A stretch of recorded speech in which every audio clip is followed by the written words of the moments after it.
The moment I discovered my wife's betrayal, I didn't just plan to confront her. I planned to destroy everything she and her lover had built. And trust me, they never saw it coming. My name is Liam, and up until recently, I thought my life was perfect. Julia, my wife of 7 years, and I had built what I believed was an unshakable foundation. We met at a tech startup where I worked as a programmer, and she was in marketing. From the start, her sharp wit and magnetic charm drew me in. She was everything I'd wanted: confident, beautiful, and seemingly devoted. Our life together was nothing short of idyllic. I had a great job, Julia ran a successful interior design business, and our weekends were spent hosting dinner parties with friends or hiking scenic trails. On the surface, everything was flawless. If there were cracks, I didn't notice them.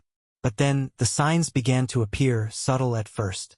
Julia had always been meticulous about her schedule. But recently, her calendar was full of networking events and client dinners. She started coming home later, brushing off my questions with dismissive smiles and quick reassurances. "You know how demanding clients can be," she'd say. Then there were the text messages. Her phone was glued to her hand, and she'd chuckle or smirk at messages she never shared with me. One night, when she thought I wasn't paying attention, I noticed her change the notification settings to silent. The first real red flag was the perfume. It was subtle but new, a scent far more extravagant than the light floral notes she usually wore. "A client gifted it to me," she explained when I asked. Something about the way she avoided my eyes made my stomach churn, but I didn't press her. I tried to ignore it, convincing myself I was paranoid. After all, Julia had never given me a reason to doubt her before. But as the weeks went on, her behavior became harder to dismiss. She'd retreat to the bathroom to take phone calls, lowering her voice to a near whisper. Once, I overheard her say, "No, he doesn't suspect anything." My heart sank, but I still didn't confront her. I guess I wasn't ready to face the truth. It was a stormy Friday night when the illusion of my perfect marriage began to shatter completely. Julia had left for yet another late meeting, and I was at home alone, nursing a beer and scrolling through Netflix. I was halfway through a documentary when I heard the familiar ping of her laptop, a sound I'd heard 1,000 times before. Julia's laptop was still on the kitchen counter, open and unlocked. I don't know what compelled me to do it. Maybe it was the culmination of all the nagging doubts, or maybe I was just tired of pretending everything was fine. My hands were shaking as I clicked on her email. What I found wasn't what I expected. My heart raced as I stared at Julia's inbox, feeling a pang of guilt for invading her privacy. But my growing suspicion outweighed any second thoughts. I skimmed through the usual work-related emails and correspondence with clients, seeing nothing out of the ordinary. For a moment, I thought maybe I was wrong. Maybe it really was all in my head. And then I saw it, an email thread that stood out like a glaring red flag. The sender's name was simply Enrique Valdez. I clicked on the most recent email, dated just a few hours earlier. From Enrique Valdez to Julia's work email. Private suite, 9 p.m. The same arrangements as before. Wear what I like. No distractions this time. I read the email 3 times, my brain struggling to process what I'd just seen. My hands felt clammy, and my vision blurred as the reality began to sink in. This wasn't about work. This wasn't a client dinner. This was something else, something far more intimate and sinister. Another email from earlier in the week caught my attention. From Enrique Valdez to Julia's work email. Your payment has been received in full. I appreciate your professionalism. I've attached the photos as requested. Discretion is key in our arrangement. See you next Friday. The word photos sent a chill down my spine. I clicked the attachment and hesitated, my finger hovering over the mouse. Did I really want to know? Did I have the courage to see whatever was on the other side of this? I clicked. The images that filled the screen were like a gut punch. Julia, dressed in black lace lingerie, lounging on a velvet chaise, her expression sultry and inviting. The setting was luxurious, a suite in a high-end hotel I could never afford. And she wasn't alone. A man, older than us by at least a decade, sat beside her with his hand possessively on her thigh. His face was partially obscured, but the air of power and arrogance was unmistakable. He was well-dressed, wearing a tailored suit, and the gold watch on his wrist gleamed in the light. My hands trembled as I closed the images and leaned back in my chair, trying to steady my breathing. I felt a surge of anger, betrayal, and confusion all at once. Who was this man? How long had this been going on? And why would Julia do this to me? The sound of a car pulling into the driveway jolted me back to reality. Julia was home. I barely had time to close the laptop before the front door swung open. Julia walked in, her heels clicking against the tile, and I felt a strange mix of rage and dread wash over me. She smiled when she saw me, setting her purse on the counter. "You're up late," she said casually, pouring herself a glass of wine. "How was your night?" I stared at her, the words caught in my throat. I wanted to scream, to confront her, to demand an explanation, but I couldn't. Not yet. I needed more information, more proof. If I confronted her now, she'd have the upper hand. So I swallowed my fury and forced a tight-lipped smile. "Just catching up on some work?" I lied, my voice strained. "How was your meeting?" She hesitated for the briefest moment, her eyes flickering toward her laptop before she responded. "Exhausting as usual," she said, sipping her wine. "But productive." I nodded, pretending to believe her. But inside, I was already planning my next move.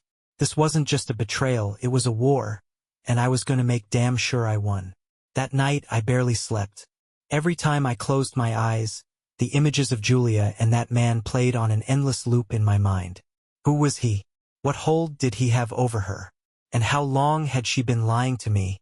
My thoughts churned as I sat at the kitchen table, the untouched remnants of a whiskey bottle before me.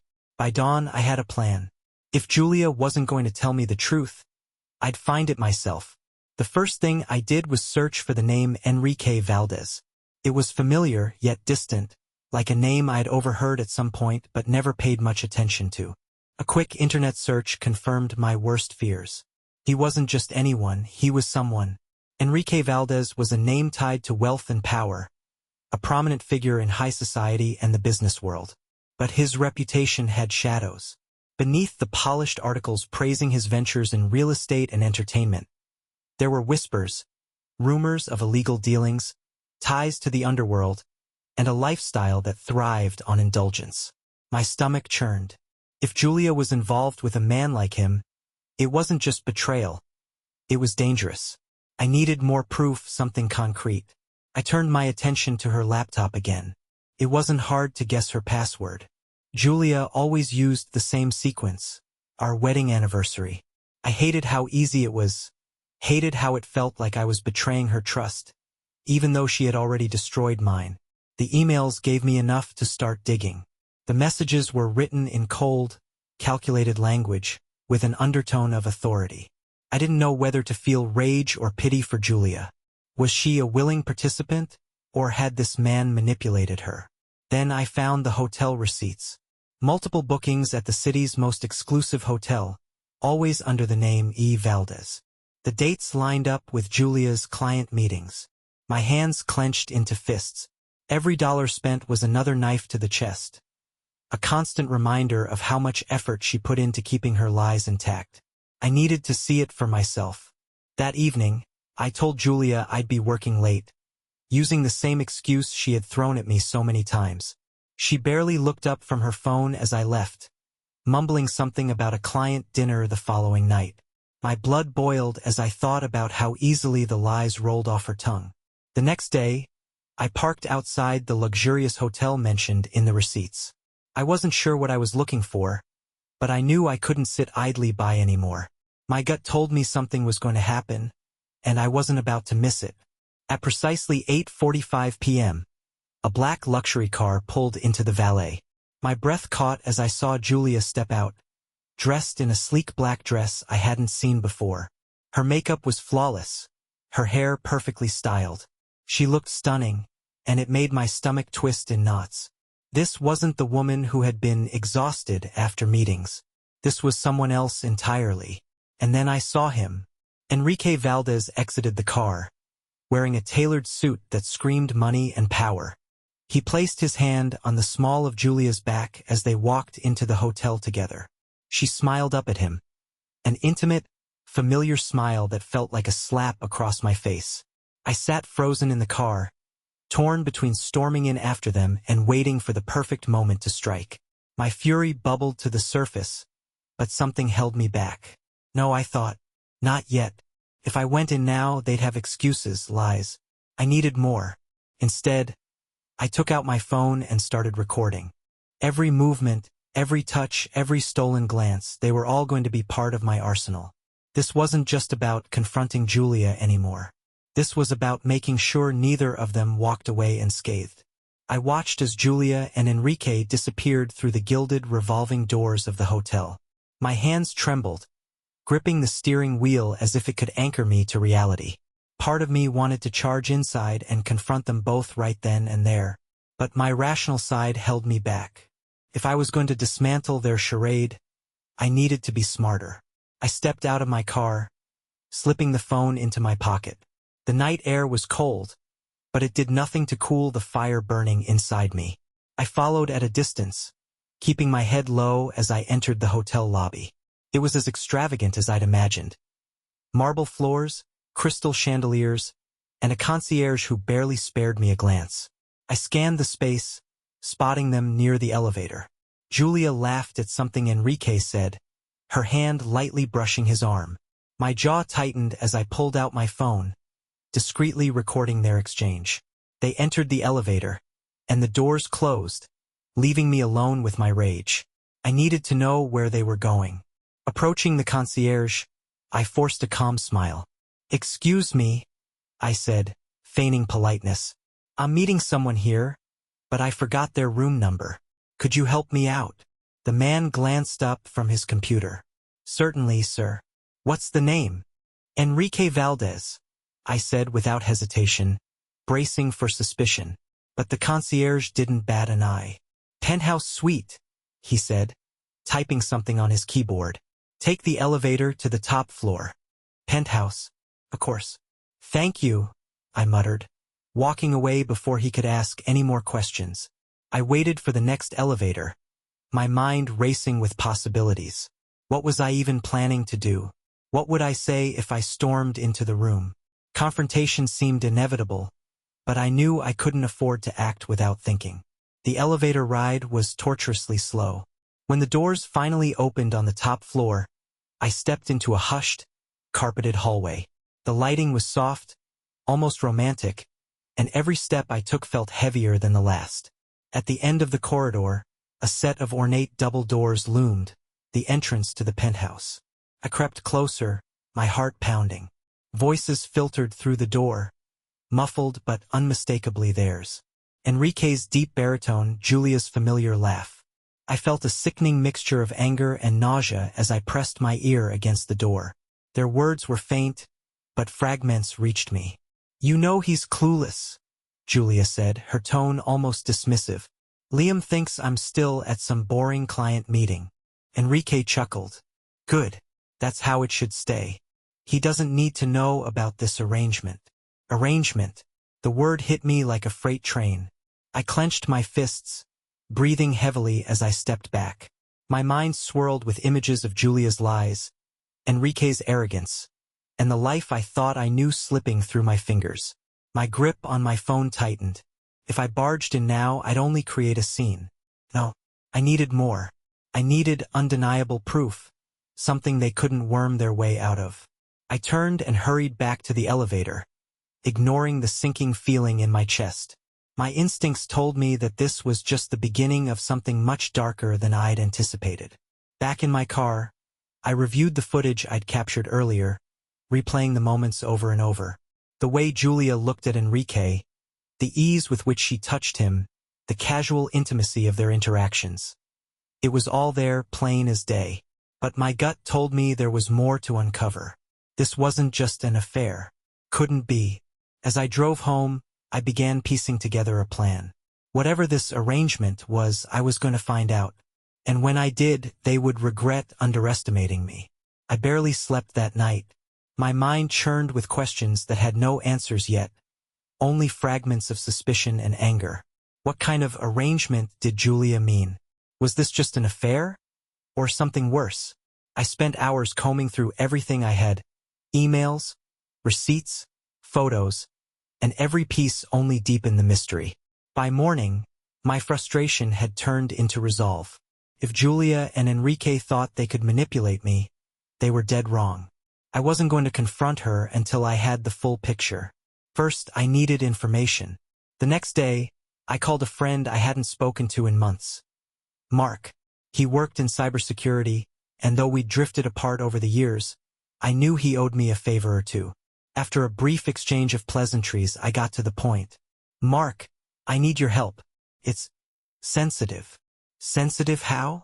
His voice carried a mixture of curiosity and caution. It's Julia, I admitted, the words bitter in my mouth. I think she's involved in something shady. I need to know who she's been talking to, where she's been going, everything. Mark sighed. Liam, that's a dangerous road to go down. I don't have a choice, I said firmly. Look, I'm not asking you to hack into the Pentagon. Just help me get into her phone or email. I need to know what I'm dealing with. There was a long pause before Mark finally said, Send me what you've got. I'll see what I can do. By evening, Mark had delivered. The man was a wizard when it came to digital breadcrumbs. Through Julia's phone records, he uncovered something that made my blood run cold. Her recent calls included not just Enrique, but also a number tied to an offshore account, likely the source of the payments referenced in their emails. The amount of money being exchanged was staggering. It wasn't just an affair. This was business. But it was what Mark found in her texts that truly turned my stomach. Julia, everything's set for Friday. He doesn't suspect anything. Enrique, good.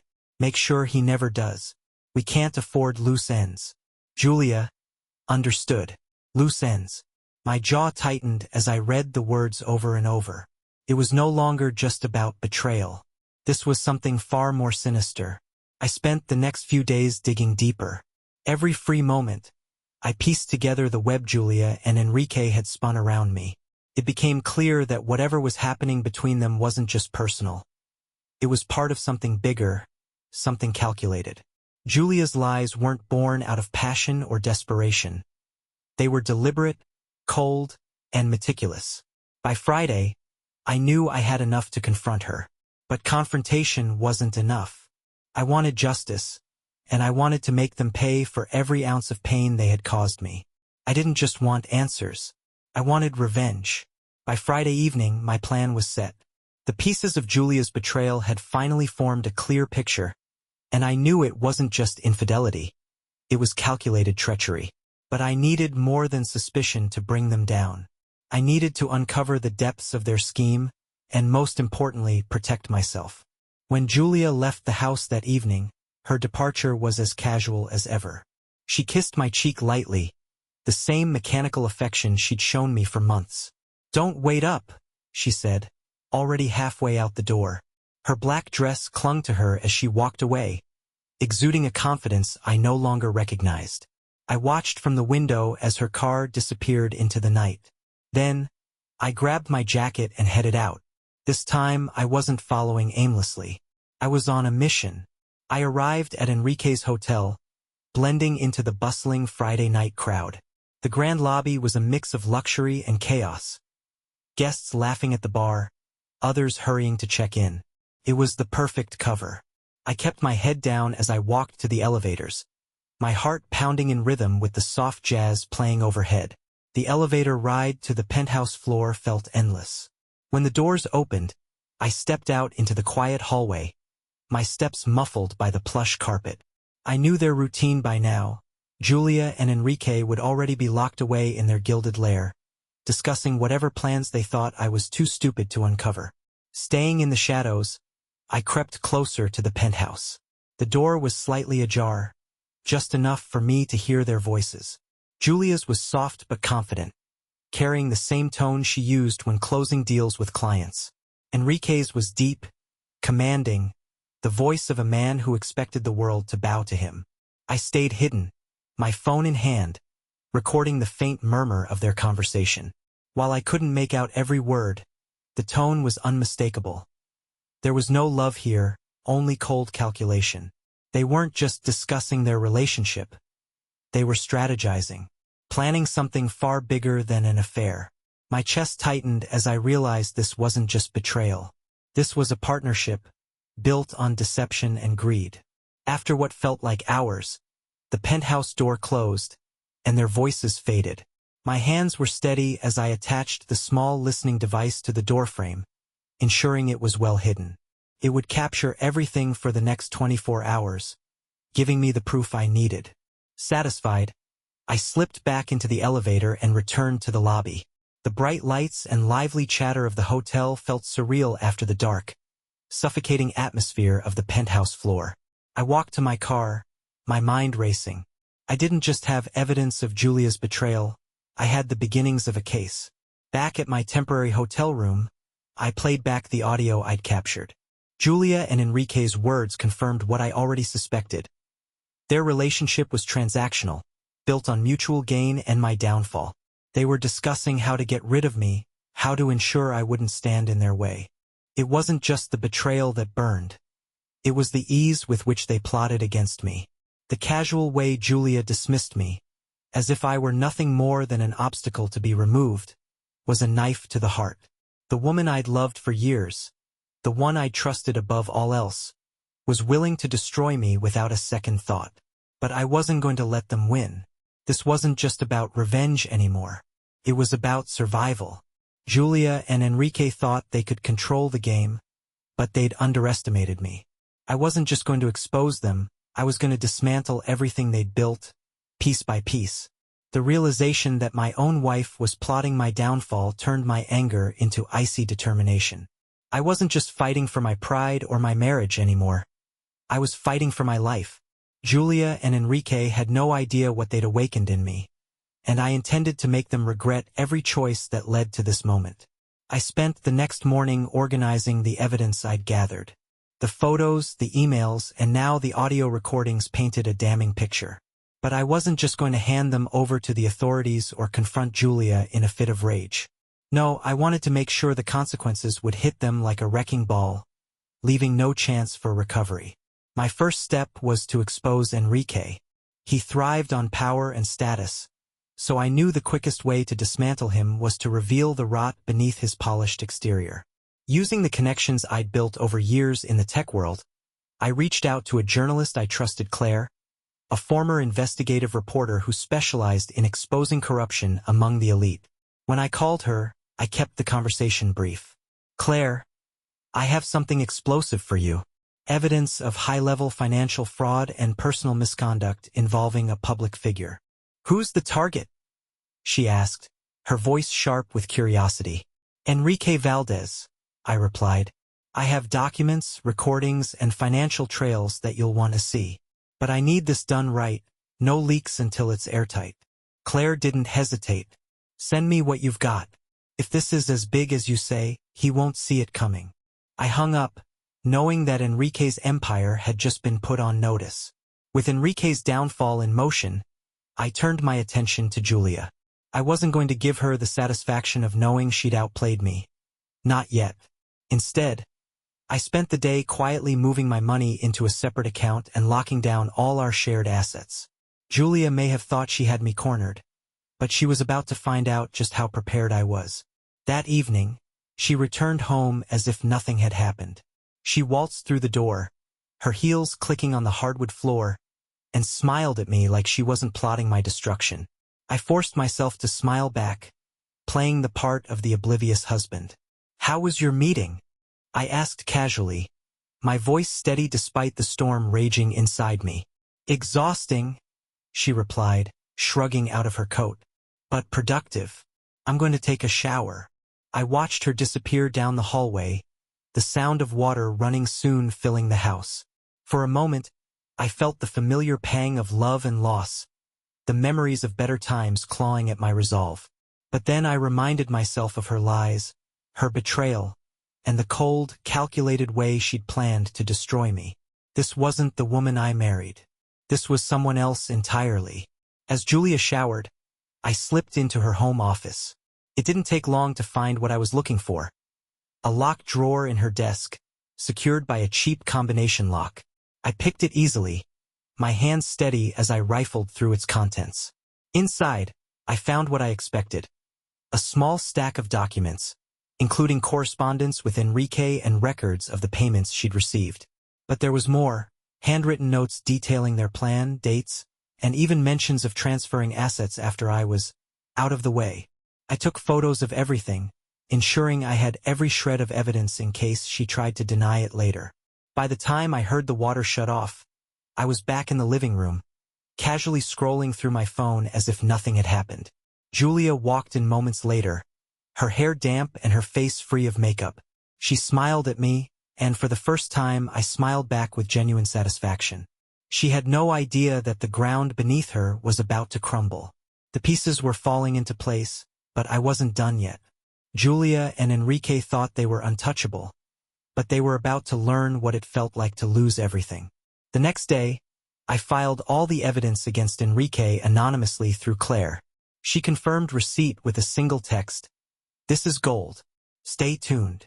Meanwhile, I finalized the separation of my finances, ensuring Julia couldn't access a cent.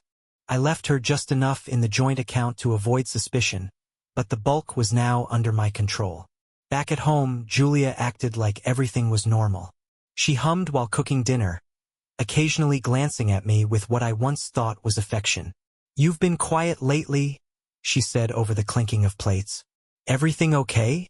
I met her gaze and smiled. "Everything's perfect." Julia left again that evening, claiming another client meeting.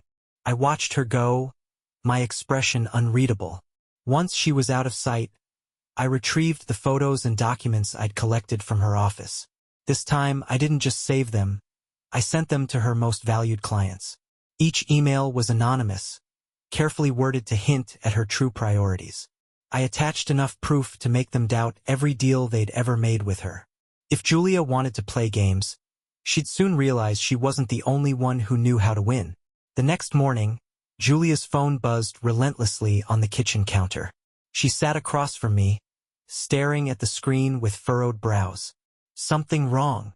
I asked, sipping my coffee, feigning ignorance. "Just work drama," she muttered, silencing the phone and forcing a smile. But I saw the panic in her eyes, the way her hand trembled when she reached for her glass. I smiled inwardly. The first cracks were showing. By afternoon, Julia's panic was unmistakable. She paced the living room, phone pressed to her ear, snapping at whoever was on the other end. "I don't know how this happened," she hissed. "Fix it. Now." I watched from the doorway, silent, letting her stew. She had no idea that I was the one who'd pulled the strings unraveling her perfect little world. This was only the beginning. Later that evening, news broke about Enrique Valdez. Investigative reports detailed his financial crimes, offshore accounts, and ties to illegal activities. His pristine reputation was obliterated overnight. Julia sat frozen on the couch, staring at the television, her face pale. She barely noticed me walk in. "Rough day?" I asked casually, suppressing a smirk. She didn't respond. Her world was crumbling, and I was just getting started. The next morning, Julia finally broke. She cornered me in the kitchen, her face a mixture of fear and desperation. "Liam, I need to tell you something," she began, her voice trembling. I leaned against the counter, arms crossed, and stared her down. "Oh, I already know, Julia," I said coldly. Her breath hitched, her confidence evaporating. She realized too late that the game was over. Julia's eyes darted around the room, searching for an escape, but there was none. I stepped closer, pulling out my phone and placing it on the counter. "Everything," I said, tapping the screen to reveal photos, emails, and notes. "I know about Enrique. I know about the money. I know about your plans to get rid of me." Her face crumbled, tears welling in her eyes. "Liam, it's not what you think. Save it," I snapped, cutting her off. "You betrayed me, Julia. You tried to destroy me. Now it's your turn to lose everything." Julia collapsed into a chair, her tears flowing freely now. "Liam, please, I can fix this. We can fix this," she pleaded, her voice cracking. I shook my head, the calm in my voice more chilling than any scream. "There's nothing left to fix. I've already filed for divorce. Your clients know who you really are. Enrique's empire is crumbling. And as for the money, well, let's just say you'll need a good lawyer." Her sobs filled the room, but I felt nothing. No pity, no regret. Just relief. As I walked toward the door, I turned back one last time. "You underestimated me, Julia. That was your first mistake. Your last mistake was thinking I wouldn't fight back." I left the house, shutting the door on the wreckage of our life together. For the first time in months, I felt free. Justice wasn't always clean, but it was satisfying.